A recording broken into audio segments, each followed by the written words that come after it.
Quand je ramènerai les captifs de mon peuple, lorsque je voudrais guérir Israël, l'iniquité d'Éphraïm et la méchanceté de Samarie se sont révélées, car ils ont agi frauduleusement. Le voleur est arrivé, la bande s'est répandue au dehors. Ils ne se disent pas dans leur cœur que je me souviens de toute leur méchanceté. Maintenant, leur cœur, leurs œuvres les entourent. Elles sont devant ma face. Ils réjouissent le roi par leur méchanceté et les chefs par leurs mensonges. Ils sont tous adultères, semblables à un four chauffé par le boulanger. Ils cessent d'attiser le feu depuis qu'il a pétri la pâte jusqu'à ce qu'elle soit levée. Au jour de notre roi, les chefs se rendent malades par les excès du vin. Le roi tend la main aux moqueurs. Ils appliquent aux embûches leur cœur pareil à un four. Toute la nuit dort le boulanger et au matin, le four brûle comme un feu embrasé. Ils sont tous ardents comme un four et ils dévorent leurs juges. Tous leurs rois tombent, aucun d'eux ne m'invoque. Éphraïm se mêle avec les peuples. Éphraïm est un gâteau qui n'a pas été retourné.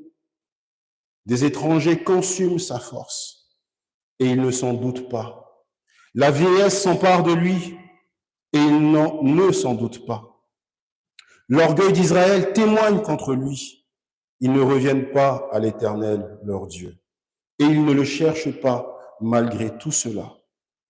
Éphraïm est comme une colombe stupide, sans intelligence. Ils implorent l'Égypte, ils vont en Assyrie. S'ils partent, j'étendrai sur eux mon filet. Je les précipiterai comme les oiseaux du ciel. Je les châtierai comme ils en ont été avertis dans leurs assemblées. Malheur à eux parce qu'ils me fuient. Ruine sur eux parce qu'ils me sont infidèles. Je voudrais les sauver. Mais ils disent contre moi des paroles mensongères. Ils ne crient pas vers moi dans leur cœur, mais ils se lamentent sur leurs couches. Ils se rassemblent pour avoir du blé et du mou, et ils s'éloignent de moi. Je les ai châtiés, j'ai fortifié leurs bras, et ils méditent le mal contre moi. Ce n'est pas au Très-Haut qu'ils retournent. Ils sont comme un arc trompeur.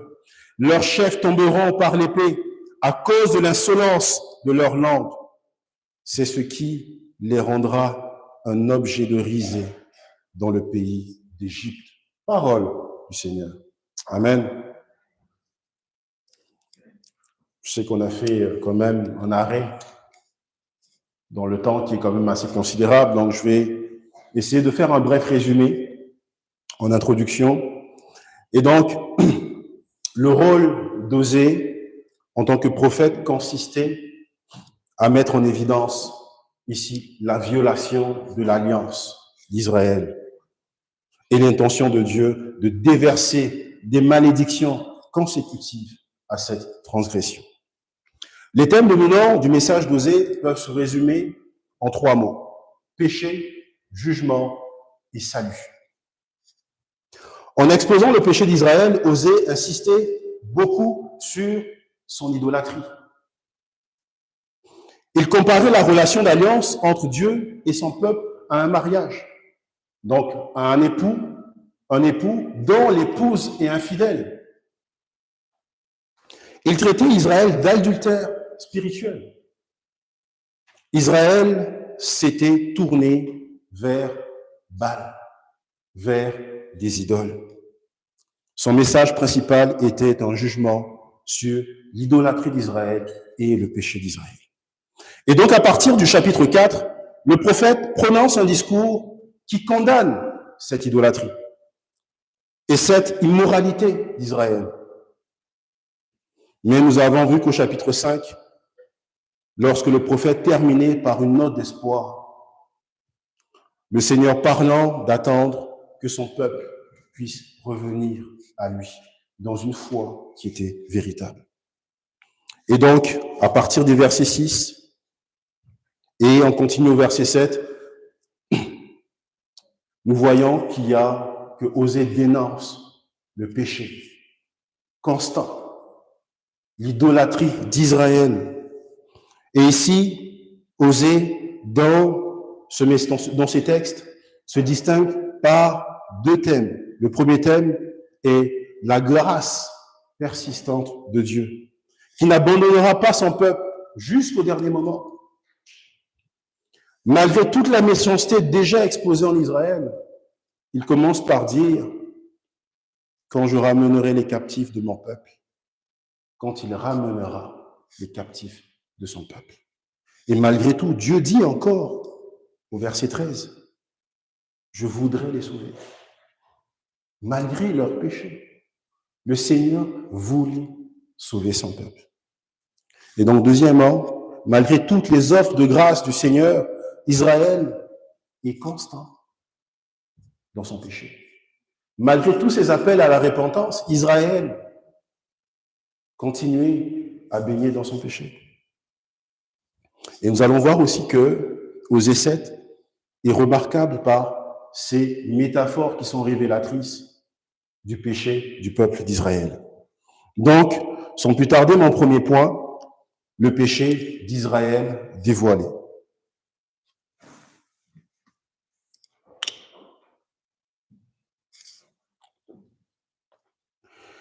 Le chapitre 7 se poursuit avec des accusations qui ont été commencées au chapitre 4, qui étaient centrées sur tous les dirigeants qui étaient infidèles.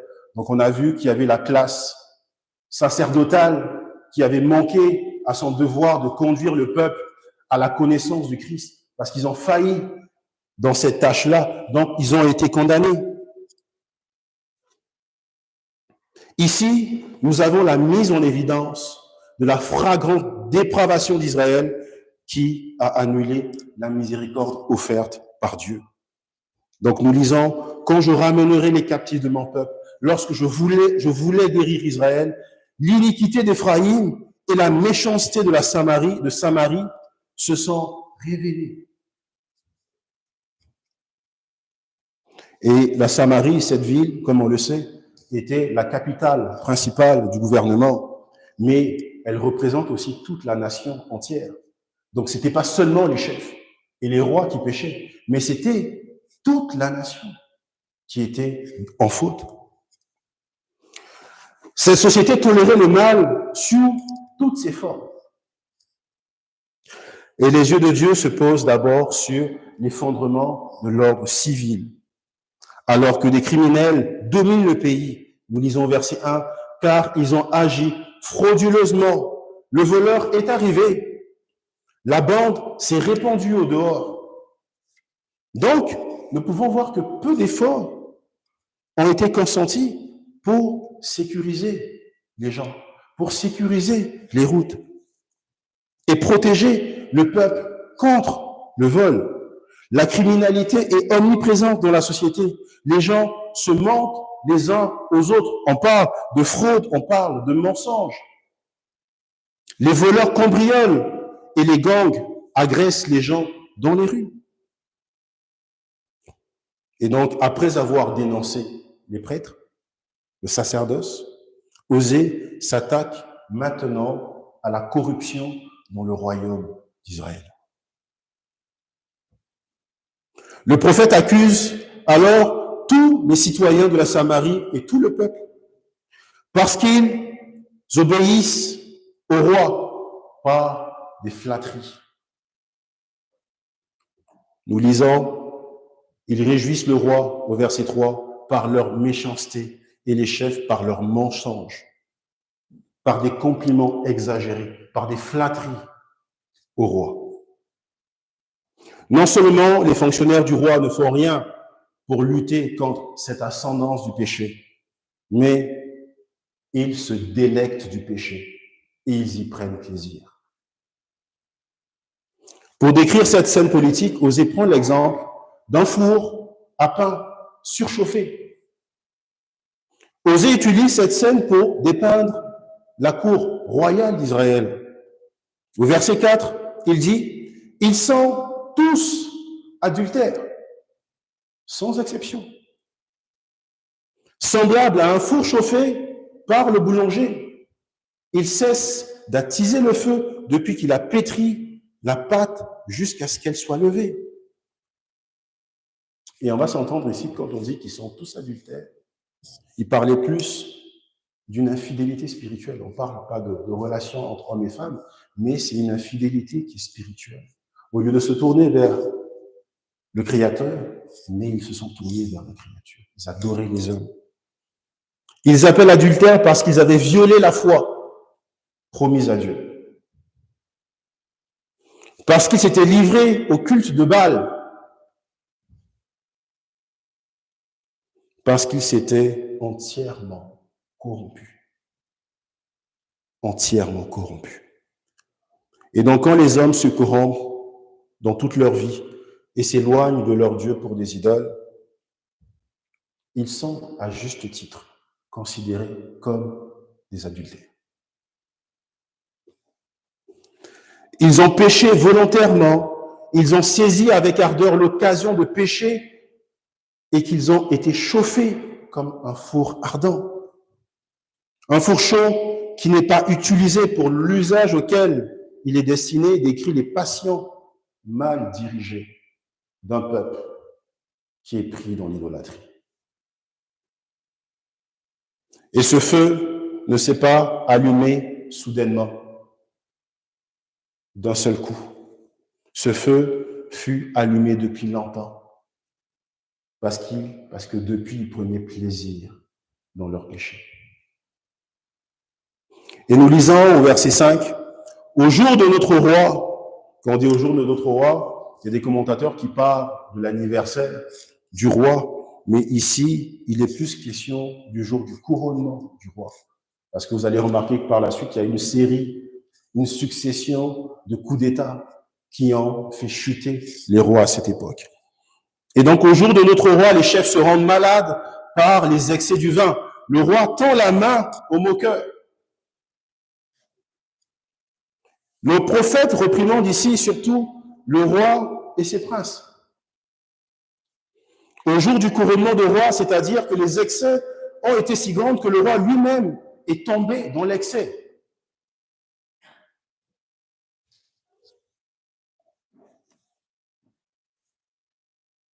En bref, le prophète veut dire que les membres du gouvernement du royaume d'Israël étaient devenus si corrompus que dans la salle ou le palais du roi, il n'y avait plus aucun respect pour l'autorité en place.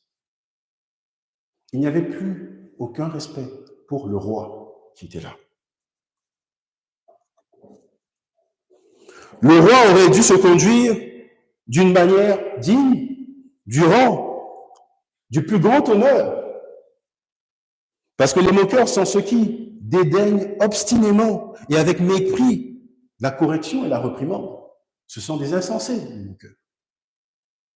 Le roi devait se dissocier de leur attitude et de leur comportement, comme on le voit au psaume 1, verset 1. Plutôt que de se joindre à eux ou d'agir comme eux, il devait se dissocier de ses péchés et de ses pratiques. Et au verset 6, nous voyons que les proches du roi se livraient à une véritable guerre de pouvoir.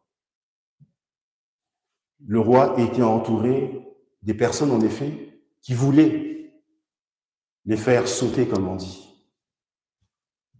Au verset 6, nous lisons, « Ils appliquent aux embûches leur cœur pareil à un four, comme le feu qui brûle toute la nuit. Leurs agissements ne connaissent pas de fin.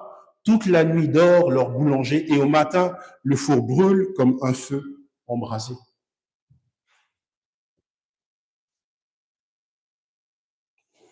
Ils ont préparé leur cœur afin de faire le mal. Ils étaient autour du roi, mais ils préparaient par ces flatteries mensongères, par ce respect qui n'avait pas lieu d'être, mais ils préparaient le mal dans leur cœur.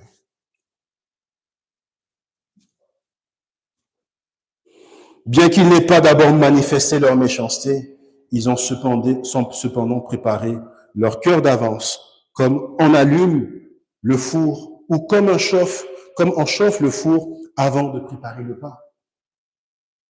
Parce que le boulanger, en effet, même si vous êtes un cuisinier, vous allez remarquer qu'avant d'enfourner quelque chose, vous allumez le four. Et vous le préparez à l'avance avant d'introduire quelque chose. Et c'est de cette façon qu'ils se comportaient avec le roi.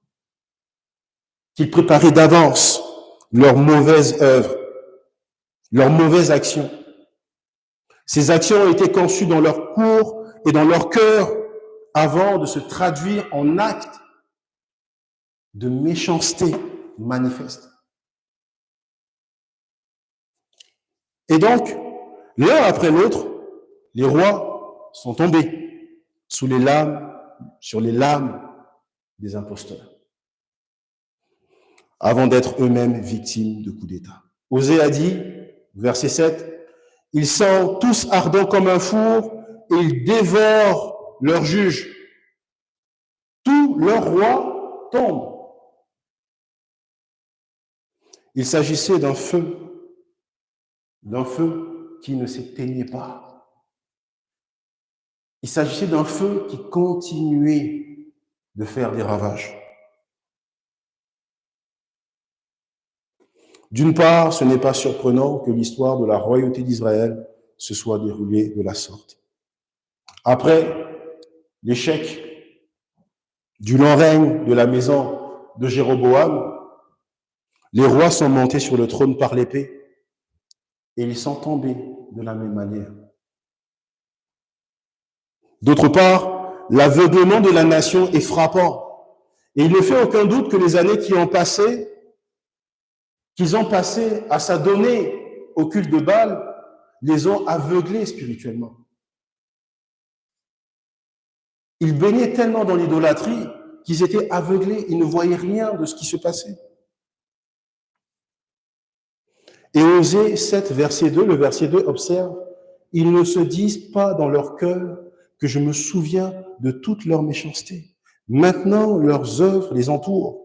Elles sont devant ma face. » Et en hébreu, le mot cœur désigne l'ensemble de l'homme intérieur, l'esprit, les émotions, la volonté. Et tout cela était méchant. Et le Seigneur le voyait. Et le Seigneur le savait, parce qu'il sait tout. Notre Dieu est omniscient. Mais ils avaient oublié que le Seigneur voyait tout. Voyait ce qu'ils avaient dans leur cœur. Voyait ce qu'ils s'apprêtaient à faire. Ici, l'accent est mis sur l'activité mentale. L'idée est qu'ils n'ont pas réfléchi au fait que Dieu se souvient. Ils refusaient de penser à ce à quoi Dieu pensait. Ils le faisaient délibérément et intentionnellement. Tout cela veut dire qu'ils étaient endurcis. Ils péchaient délibérément. Et lorsqu'on arrive à ce stade-là, c'est qu'on a une entière. Disons comme entière, on ne voit plus le bien que le Seigneur, que Dieu nous demande de faire. On est tellement endurci, qu'on est tellement aveuglé par le mal. Ainsi, lorsque Dieu regarde Israël, il ne voit rien d'autre qu'un mal qui ne diminue pas, mais qui va en augmentant. Et le contexte historique ici est la succession des rois d'Israël après la chute de la maison de Jéroboam. Lorsque Zacharie, Shallum, Menahem, Pekashia, Peka et Osée, fils d'Éla, se sont élevés et sont tombés successivement. 2 rois 15. Vous pouvez le lire là. Et l'effondrement de ces gouvernements annonçait et anticipait le jugement de Dieu sur cette nation qui était si infidèle aux yeux de Dieu de l'Alliance. Une langue pratique de l'iniquité avait endurci le cœur du peuple, au point où le concept même du péché n'avait plus de sens pour eux.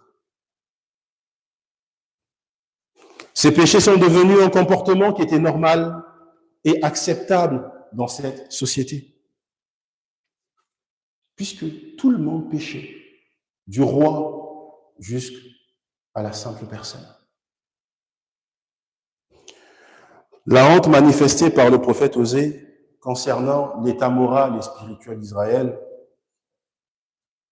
nous sert d'avertissement dans nos sociétés postmodernes ou dans nos églises. Nous autorisons le mariage homosexuel. Où nous faisons des compromis avec le péché, juste pour faire plaisir aux gens. Mais nous devons dénoncer le péché. Nous devons nous éloigner du péché.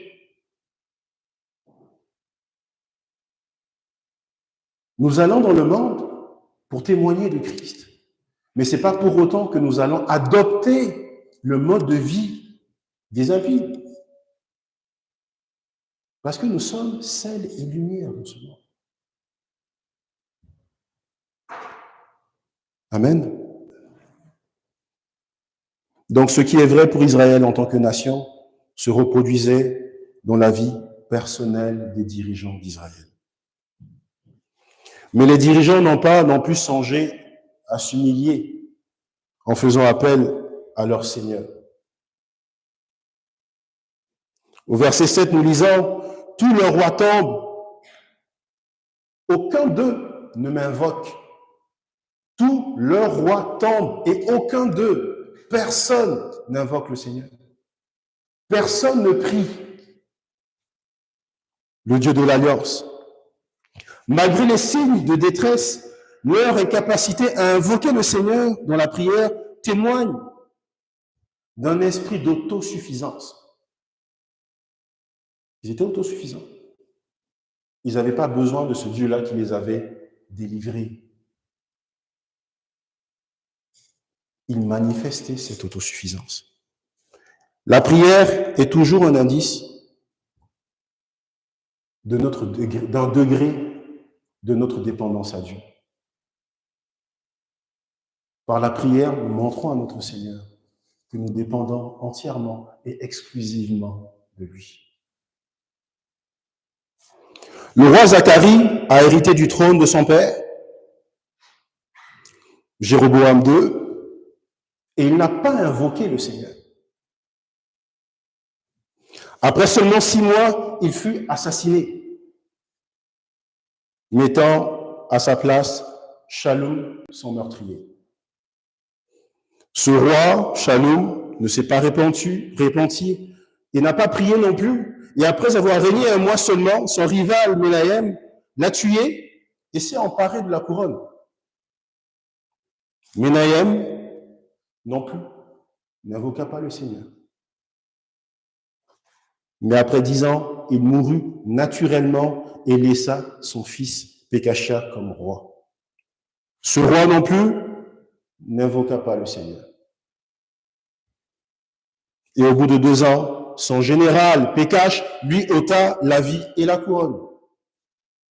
Et il en fut ainsi jusqu'à ce que le dernier roi Osée soit emmené et enchaîné.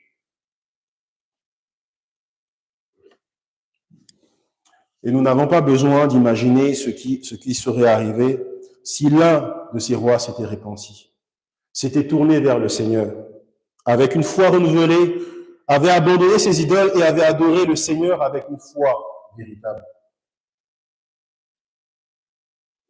Lorsque nous considérons l'absence de prière parmi les chrétiens aujourd'hui, y compris des fois la disparition de certaines rencontres de prière, il faut reconnaître que la prière est le parent pauvre de l'Église. Même les mercredis, on n'a pas autant de monde que le dimanche. En tant que chrétiens, nous n'avons pas besoin de regarder à des solutions humaines. Et lorsqu'on voit aussi les pays, les États, on n'a pas besoin de se dire on a besoin d'un nouveau Premier ministre pour que tout aille mieux. On n'a pas besoin de frappe nucléaire pour que tout aille bien dans le monde. ou d'un nouveau président, par exemple, que tout aille bien. Mais ce que nous devons faire, c'est plutôt de prier, de demander de l'aide à notre Seigneur. L'apôtre Paul rappelle aux chrétiens qu'il est de notre devoir de prier pour ceux qui détiennent l'autorité. C'est important. Et je vous ai même envoyé des sujets de prière où j'ai inclus quand même cette partie qui est très importante. 1 Timothée 2, versets 1 à 2, « J'exhorte donc avec toute chose à faire des prières, des supplications, des requêtes, des actions de grâce pour tous les hommes, pour les rois et pour tous ceux qui sont élevés en dignité, afin que nous menions une vie paisible et tranquille, en toute piété et honnêteté. » La prière, pour tout homme, est à la fois un privilège, mais aussi une obligation pour tout chrétien. C'est un privilège que d'être reçu en audience par Dieu pour lui présenter nos frères, nos sœurs, nos semblables.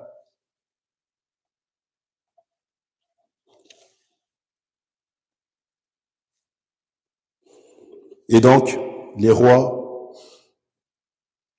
et pour tous ceux qui sont élevés en dignité doivent occuper aussi une place particulière dans nos prières. Ce sont des pécheurs aussi. C'est vrai qu'ils sont des personnes en autorité, mais c'est des pécheurs également. Paul nous rappelle aussi que les autorités qui existent, dans Romains 13, sont ordonnées de Dieu et qu'elles sont au service de Dieu pour notre bien. Romains 13, verset 4. Et donc, ça ne nous servira à rien d'être critique à l'égard de nos gouvernements, de nos autorités. Ça ne sert à rien. Aujourd'hui, j'entends dire « Oh, Dieu merci, Donald Trump est arrivé, ainsi de suite. » Mais Donald Trump s'en ira au bout de 4 ans. C'est que les rois de ce monde vont se succéder, mais l'Éternel, lui, il est éternel. Dieu est éternel. Et donc, ce que nous devons faire, c'est de demander au Seigneur de leur donner la sagesse, afin de mieux exercer l'autorité qui leur est conférée. Que ce soit dans l'Église, que ce soit dans nos gouvernements, au lieu d'être critiques, d'être négatifs. Ce sont des pécheurs, prions pour eux. Que le Seigneur leur donne la sagesse, leur donne les outils, les équipe, afin que nous menions une existence paisible et que nous puissions l'adorer en paix et en sécurité. Mon deuxième point, le péché d'Israël sanctionné. Et donc, après avoir exposé le péché d'Israël, dans la première section, des versets 8 à 12, nous voyons comment le péché d'Israël a été sanctionné par le Seigneur. Ce récit commence par la deuxième métaphore imagée d'Osée qui compare Éphraïm à un gâteau qui n'a pas été retourné. Ceux qui cuisinent un peu, ça doit vous dire quelque chose. Un gâteau non tourné, brûlé d'un côté, cru de l'autre, c'est un gâteau qui serait immangeable. L'image décrit l'incapacité de la nation à remplir sa mission.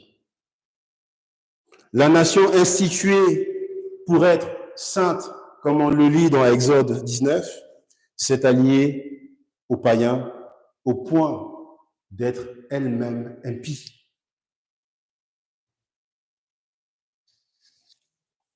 Ici, le prophète examine la ruine des efforts diplomatiques d'Israël. Au lieu de se tourner vers le Seigneur dans la foi, une repentance qui était véritable, en s'appuyant sur son pouvoir éprouvé de sauver, parce que le Dieu de l'Alliance les avait déjà sauvés. Israël a poursuivi une collection folle d'alliances et qui était toujours changeante. Éphraïm se mêle avec les peuples, se plaint Osée au verset 8. Au lieu de mettre l'accent sur son statut de peuple élu de Dieu, puis de garder pure sa vraie religion, la tribu principale d'Israël a cherché à recourir à la communauté des nations, à des alliances externes. Au lieu de répondre avec foi à l'appel d'Osée à revenir au Seigneur, comme on l'a vu au chapitre 6, des versets 1 à 3, les chefs se sont rapprochés le plus possible du milieu culturel de l'époque. Ils se sont rapprochés des incroyants en adoptant leur style de vie. En conséquence, ils sont devenus à peine reconnaissables en tant que peuple de l'Alliance. Le Seigneur ne les reconnaissait plus.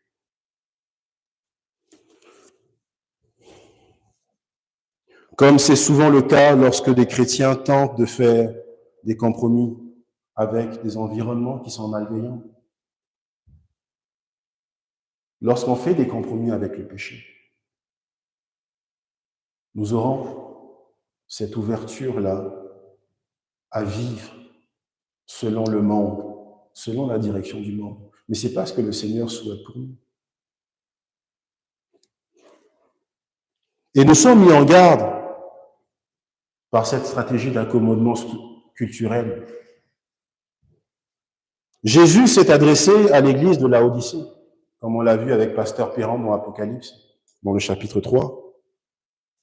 Jésus s'est adressé à l'église de Laodicée en des termes qui rappellent cet Israël d'Osée, où nous lisons Apocalypse 3, 15 à 16. « Je connais tes œuvres, je sais que tu n'es ni froid ni bouillant. Puisses-tu être froid ou bouillant? Ainsi, parce que tu es tiède et que tu n'es ni froid ni bouillant, je te vomirai de ma bouche. »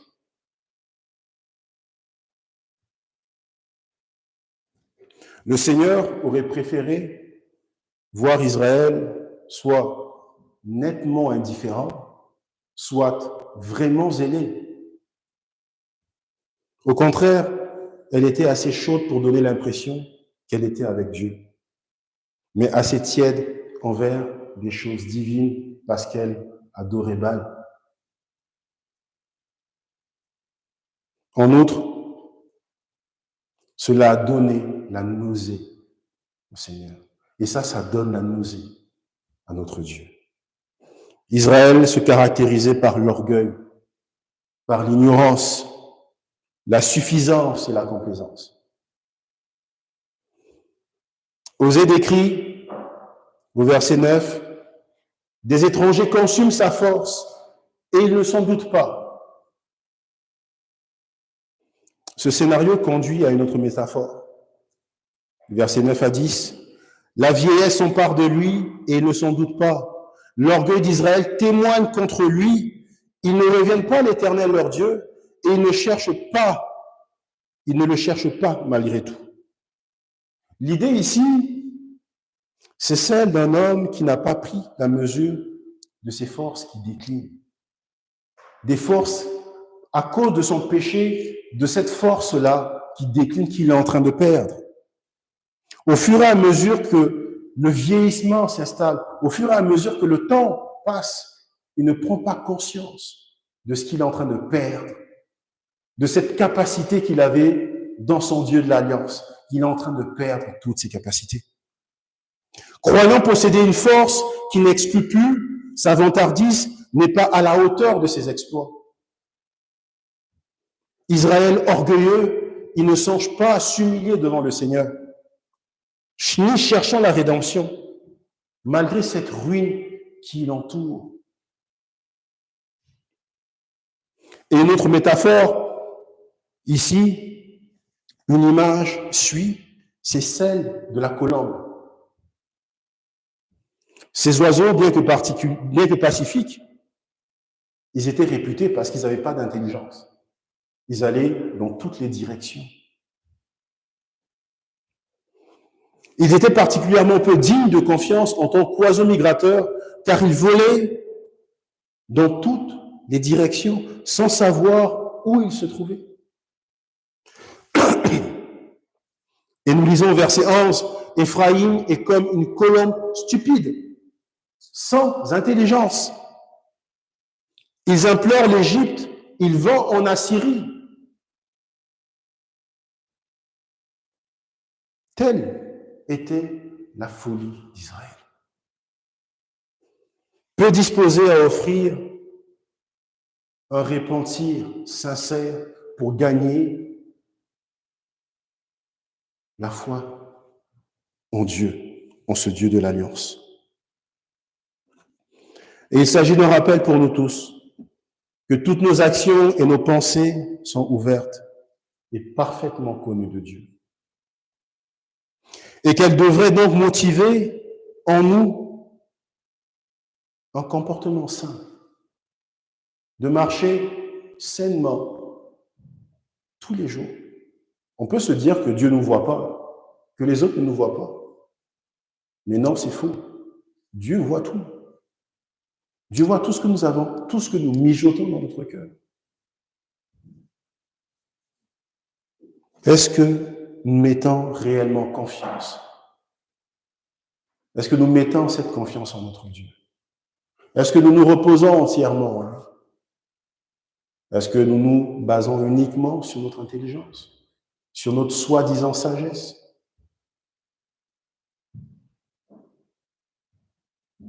Est-ce que nous sommes tellement autosuffisants que nous sommes si orgueilleux que nous n'avons même pas cette inclinaison à demander le secours de Dieu, son aide dans notre misérable existence? Le Seigneur nous appelle en nous offrant la bénédiction du salut. Il vaut mieux écouter les paroles de David dans le psaume 37, des versets 3 à 4, où nous lisons « Confie-toi en l'Éternel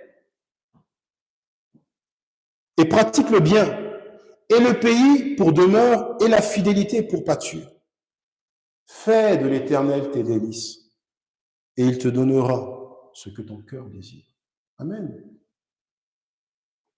La situation d'Israël a été aggravée par le châtiment du Seigneur lui-même. Au verset 12, nous lisons « Je les précipiterai comme les oiseaux du ciel, je les châtierai comme ils ont été avertis dans leurs assemblées. » Dieu réagit au péché de son peuple comme il avertit dans sa parole. Il nous avertit dans sa parole. Il nous avertit dans sa parole de marcher selon ses préceptes. Il nous appelle à une connaissance de sa personne. Il nous appelle à une intimité exclusive avec lui.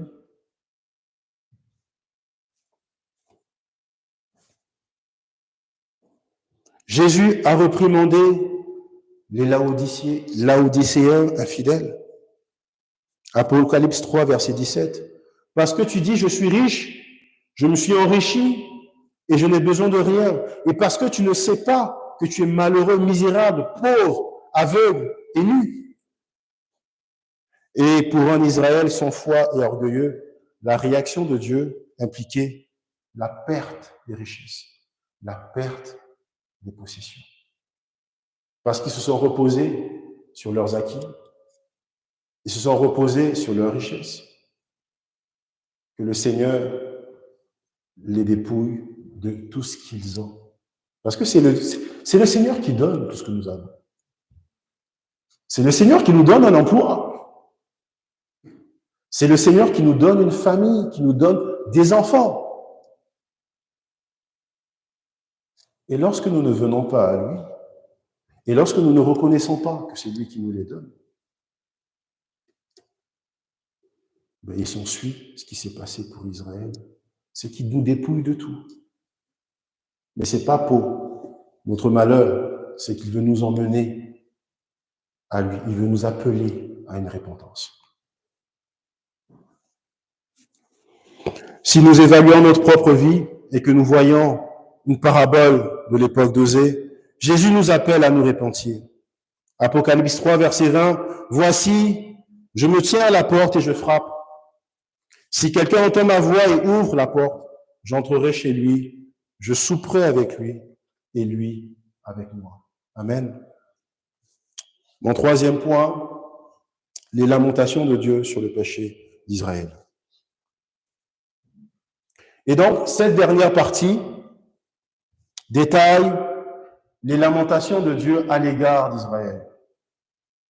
Nous lisons au verset 13, « Malheur à eux parce qu'ils me fuient. » Malgré les péchés des Israélites qui ont mérité toute la destruction déversée sur eux, le Seigneur s'afflige pour son peuple. Il sait que ce ne sont pas les nations ennemies qui sont à l'origine de leur désastre, mais c'est leur propre éloignement de la foi. C'est leur propre éloignement de Dieu.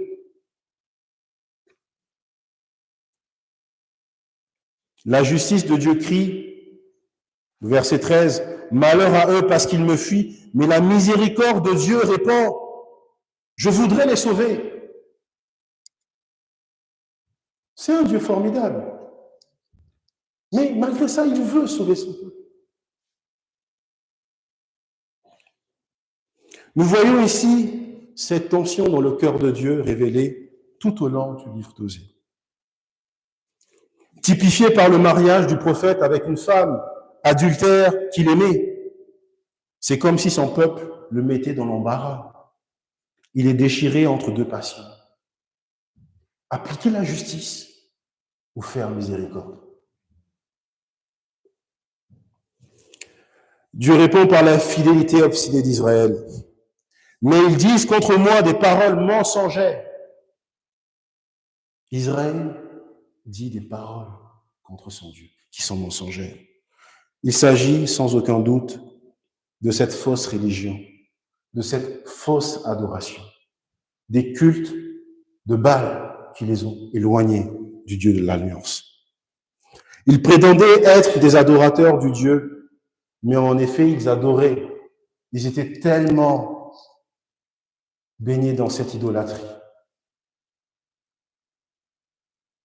En se mêlant aux nations, le peuple d'Israël a perdu en vue l'identité de Dieu. Et en même temps, ils ont perdu aussi leur identité de peuple élu de Dieu. L'Éternel les a souvent délivrés de la mort alors qu'ils étaient en grand danger. Mais ils n'ont pas changé d'attitude. Ils l'ont même privé de la louange qui lui était due pour leur délivrance. Et ils n'ont pas vécu mieux après leur délivrance. Toute une ingratitude, toute une indifférence à l'égard de ce que Dieu a fait pour eux.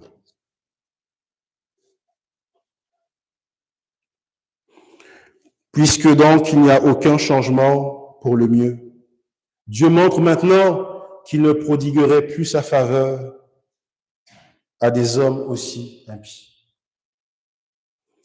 Ce passage nous enseigne combien notre ingratitude est intolérable. Lorsque, après avoir été rachetés par le Seigneur, nous ne gardons pas la foi que nous lui avons promise et qu'il exige de nous, parce que nous savons que Christ est mort pour nous. Christ s'est fait homme. Mais en venant parmi nous, nous l'avons cloué sur la croix.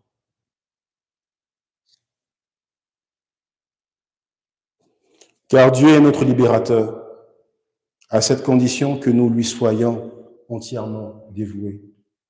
Entièrement dévoués. Pas tièdement, ne soyons pas tièdes. Que nous ayons un zèle pour lui. Qu'il soit notre Dieu, qu'il y ait cette exclusivité entre nous et nous.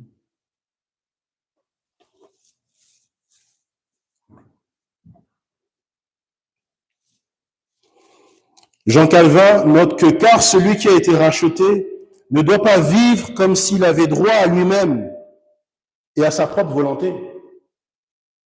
Il doit être entièrement dépendant de son Rédempteur. D'où notre dépendance à notre Dieu, par les moyens de grâce aussi. Si donc nous agissons ainsi, dans notre idolâtrie, en nous éloignant de Dieu, après avoir été délivrés par sa grâce, nous serons coupables d'une impiété et d'une trahison envers Dieu qui méritent une double vengeance. Et c'est ce que le prophète nous enseigne ici. Au verset 14, nous lisons, « Ils ne crient pas vers moi dans leur cœur, mais ils se lamentent sur leur couche. » Et là, il s'agit probablement des rituels qu'ils avaient pendant le culte de Baal plutôt, destiné à assurer une certaine récolte. Et cette accusation reflète l'attitude du peuple d'Israël à l'égard de Dieu. Ils crient à Dieu avec leur bouche, mais pas d'un cœur sincère. Ce qui est pourtant la principale chose dans notre repentance, c'est de crier à Dieu de tout notre cœur, pas seulement de notre bouche. Et le prophète remarque expressement ce défaut chez les Israélites. Ils n'ont pas crié vers le Seigneur. Osée montre ici aux Israélites leur dureté de cœur. Ils sont tellement empêtrés dans le péché, qu'ils sont tellement endurcis que plus rien ne vient de leur cœur. Mais tout est artificiel.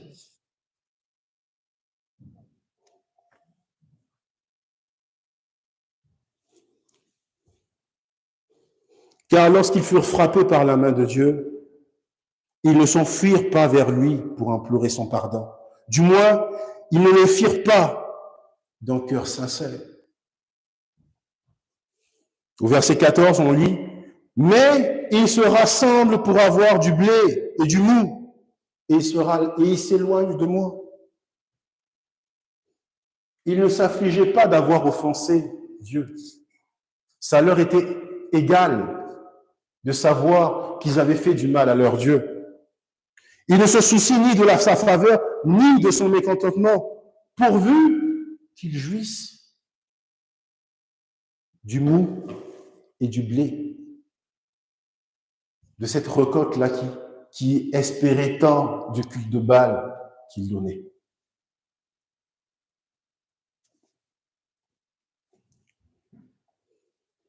Les modèles d'adoration païenne sont ici clairement mis en évidence. En adoptant une fausse théologie et un faux culte, le peuple d'Israël, autrefois béni, est devenu lui-même païen et rebelle à la connaissance de Dieu. Et nous lisons au verset 15, « Je les ai châtiés, j'ai fortifié leurs bras, et ils méditent le mal contre moi. » C'est littéralement planifier ou concevoir le mal. Rappelez-vous qu'il s'agit des héritiers de Moïse, de l'Exode. Ils ont vécu l'esclavage et ils ont été libérés de l'esclavage. Où ils méditent le mal contre leur Dieu.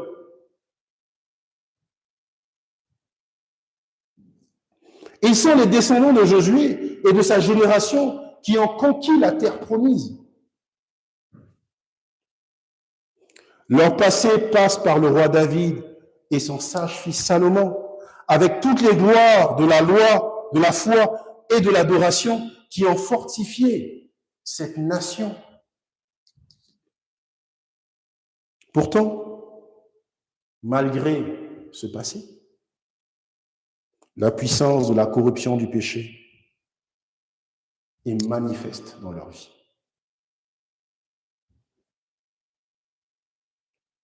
Si Israël, avec ses acquis de peuple de Dieu, a pu être réduit à une telle ruine spirituelle, nous sommes avertis que nous devons protéger précieusement notre foi. Prêtons une attention particulière à la parole de Dieu. David nous conseille, dans le psaume 119, des versets 9 à 10, « Comment le jeune homme rendra-t-il pur son sentier ? En se dirigeant d'après ta parole. Je te cherche de tout mon cœur, ne me laisse pas m'égarer loin de tes commandements. » Malgré tous les bons matériaux utilisés par Dieu dans la construction de son peuple, dans l'édification de son peuple, l'exposition de la nation aux idoles et au péché avait déformé l'arc. Nous lisons au verset 16, « Ce n'est pas au Très-Haut qu'ils retournent, ils sont comme un arc trompeur, un arc qui est déformé. » Malgré ce passé, ils se sont fourvoyés, ils se sont trompés de direction.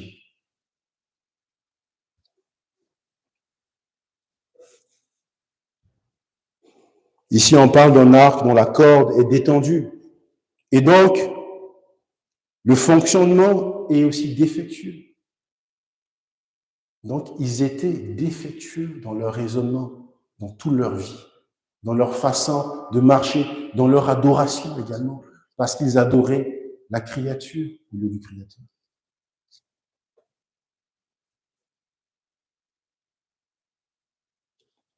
Le prophète accuse le peuple de s'être détourné de son Dieu, c'est-à-dire qu'il lui avait tourné le dos. C'est ainsi qu'Israël prétend chercher Dieu, mais se détourne vers ses idoles. Spirituellement parlant, le peuple de l'Alliance ne marchait plus dans la droiture. Assailli par l'iniquité, avec une inclinaison, un penchant pour le culte de l'idolâtrie. Le résultat était inévitable. Leurs chefs tomberont par l'épée à cause de l'insolence de leur langue. Le prophète parle de la vengeance contre les Israélites afin qu'ils soient assurés que le décret céleste concernant leur destruction ne sera pas changé. Ce que Dieu a dit allait se passer.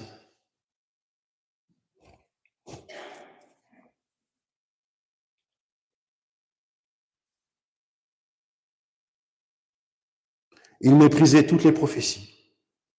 Ils défendaient leur propre forme de culte impie et dépravé. Et ça, c'était de l'orgueil. C'était aussi de l'insolence à l'endroit du Dieu de l'Alliance.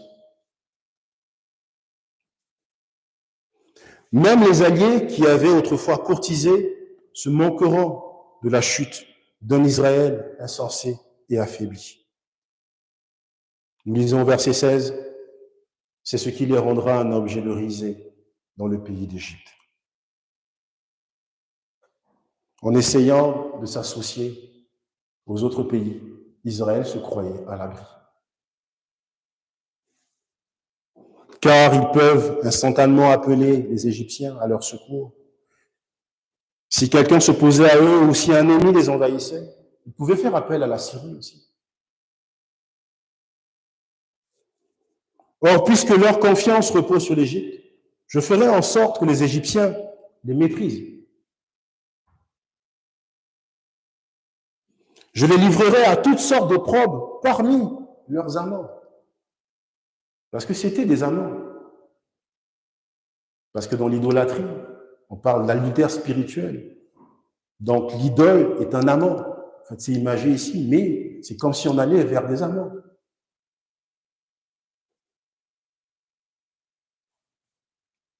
Les Israélites pensaient que l'Égypte et la Syrie offraient plus de sécurité que leur Dieu. Israël infidèle sera la risée de ses amants.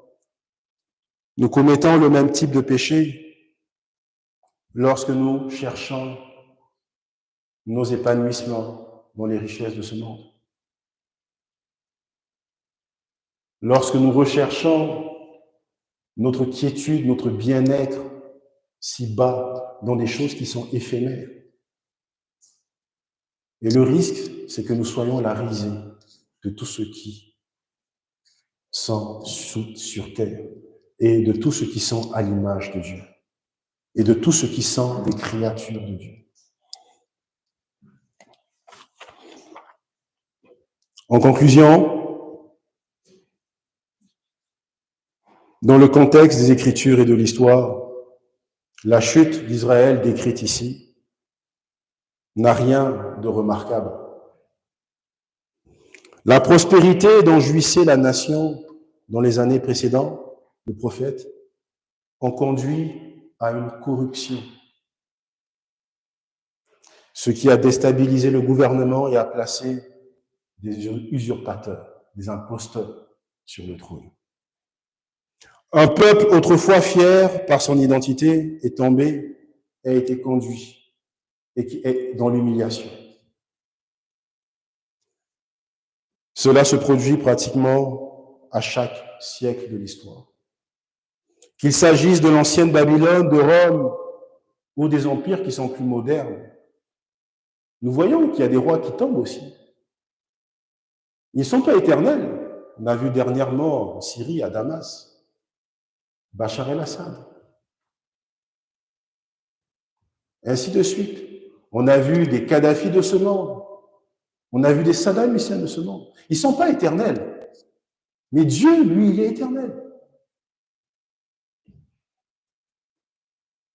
Ce qui est remarquable, c'est l'image du cœur souffrant de Dieu, regardant un peuple qui est pécheur. Un peuple luttant lui-même à cause de son désir inébranlable de faire preuve de miséricorde. Malgré l'ampleur du péché des Israélites, le Seigneur déclare « Je voudrais les sauver.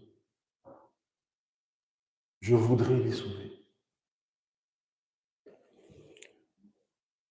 Chers frères et sœurs, la bonne nouvelle, c'est que Dieu n'a pas attendu un peuple meilleur et un contexte plus favorable pour envoyer son Fils unique en tant que Rédempteur, en tant que Sauveur, pour refléter sa grâce, pour que nous ayons la paix. Dans la plénitude de son calendrier souverain, Dieu a envoyé son Fils pour racheter un peuple une fois pour toutes du péché et de sa ruine. Au bout de 3 ans, Jésus s'est tenu devant la ville sainte, Jérusalem. La situation avait-elle changé au cours des 700 ans qui s'étaient écoulés entre Osée et le Christ? Non. La situation était pareille. La réponse a été entendue lorsque le peuple a crié pour que Jésus soit crucifié. Ils ont crucifié le Christ. Comme toujours, un peuple pécheur s'est rébellé dans l'incrédulité et les compromis mondains. Dieu les aurait rachetés, mais ils ont proféré des mensonges à l'encontre de son Fils pour le faire crucifier. Pourtant, Jésus se tenait sur le point d'entrer dans la ville, répétant dans Luc 13, verset 34, « Jérusalem, Jérusalem, qui tue les prophètes et qui lapide ceux qui sont envoyés. Combien de fois ai-je voulu rassembler tes enfants, comme une poule rassemble sa couvée sous ses ailes, et vous ne l'avez pas voulu. » Pourtant, de sa mort expiatoire, est né un peuple nouveau. Rendu volontaire par l'Esprit de la grâce de Dieu dans sa puissance salvatrice. Psaume 110, verset 3. Le Seigneur nous invite à nous joindre à ce peuple dans un salut pour la vie éternelle et par la foi en Jésus seul. Osée 6, verset 6 déclare « Car j'aime la miséricorde et non les sacrifices, et la connaissance de Dieu plus que les holocaustes. » La voix du prophète Osée peut être entendue aujourd'hui dans un message évangélique du Christ qui nous appelle, comme nous le lisons dans les versets 1 à 3 du chapitre 6. « Venez, retournons à l'Éternel, car il a déchiré, mais il nous guérira. Il a frappé, mais il bandera nos plaies. Il nous rendra la vie dans 2 jours. Le 3e jour, il nous élèvera. Et nous vivrons devant lui. Connaissant, cherchant à connaître l'Éternel. Sa venue est aussi certaine que celle de l'aurore. Il viendra pour nous comme la pluie du printemps qui arrose la terre. N'est-ce pas beau comme promesse? Que même si nous vivons dans ce monde où tout est éphémère, où tout passera, les princes et les rois de ce monde ne sont pas éternels. C'est pas une telle personne qui va améliorer notre situation. C'est pas des appels incessants pour résoudre une situation qui vont nous rassasier de patience. C'est de rechercher la voix du Seigneur dans la prière. Prions, prions, cherchons à connaître notre Dieu. Éloignons-nous du monde. Proclamons la parole, mais nous n'avons pas besoin de vivre comme les impies.